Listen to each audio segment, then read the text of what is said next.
Hi, today I'm going to review a bunch of books, but first I'm going to change my shirt. Dr. B, yes, by Daniel Birnbaum. This is an interesting book, a very, very interesting book, about a man caught in a situation during the rise of Nazi Germany. And it's one that, it's a thinking person's book, and I really enjoyed it a lot. Very good writing. Burn Coast. Wow, by Dale Maharaj. I don't know if I said that right, but Burn Coast.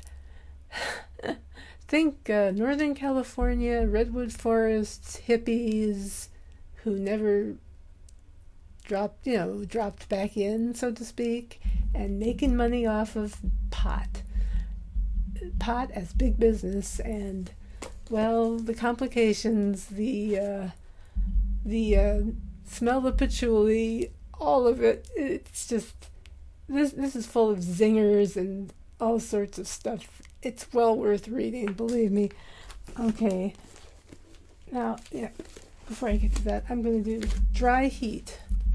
I really love this book. Len Joy, about your basic average all-American kid who does good, but gets involved in a situation in which he's implicated for something he did not do, for shooting somebody he did not shoot, and ends up in prison for all the wrong reasons, and all the ways that the justice system can go wrong, all the ways that this guy basically faces reality and deals with it. I loved it. So yeah, great job. Let's see what else. Oh, The Locked Room. I really enjoyed this book a lot. The characters, as always, the characters are what bring me into a story and hook me. And I've loved the character of Ruth. I loved Cathbart, is it? I think it's Cathbart, right? And Nelson and Zoe, and all of these people are so interesting. But there's a mystery that Ruth is involved in investigating, and there's also a series of murders. And then there's this disappearing neighbor, and it's quite good. And extra points for the mentions of Marmite and Jaffa Cakes, because I love Marmite. I just love it. Anyway, I'm the only American I know who loves Marmite. Okay, I'm going to do these at the same time because they have certain similarities. Aurora by David Coep. I don't know if I'm saying that right. Coep. Aurora. I believe this is being made into a mini-series or something, or a limited series, or something. Maybe. I could be wrong about that. But it's really, really excellent. It should be, if it isn't being. It's about what happens when all the electricity goes out due to a natural disaster, something that we can't control. And suddenly there's no electricity, the cell towers are down, there's no internet. It's all back to relying on your community again. That's what it comes down to. And this gets into those issues in a big way. And, what approach do you take? Do you develop rapport with your neighbors, trust them, work together?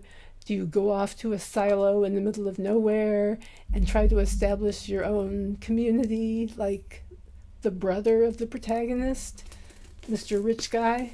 I won't say any names. Speaking of which, Palace is for the People. I wanted to mention this one at the same time that I mentioned this one, because this is a book that everybody should read. It's about the importance of community, and I'm talking about not online community. I'm talking about the community that you live in reality. People talk so much about the metaverse, so much about social media. When are we going to start talking about where we live and what we need to do to make our where we live livable? And when I say where we live, I mean not only our community, but our planet in general. This is part of what will make the planet livable. Paying attention to what's going on right in your own backyard. And I don't like politics. That's my problem. So getting politically involved is something that I hesitate to do, but I would recommend that you read this book by Eric Kleinenberg, I believe. How social infrastructure can help fight inequality, polarization, and the decline of civic life. Civic life. So, and can probably promote more civil life, maybe. Anyway, those are the books that were supposed to be done for May. If I'm lucky, I may get to June by the end of July. Take care, and thanks for watching.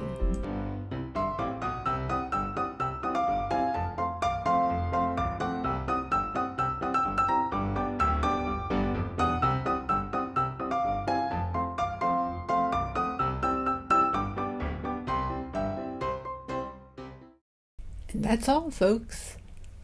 For now, anyway. Talk to you later.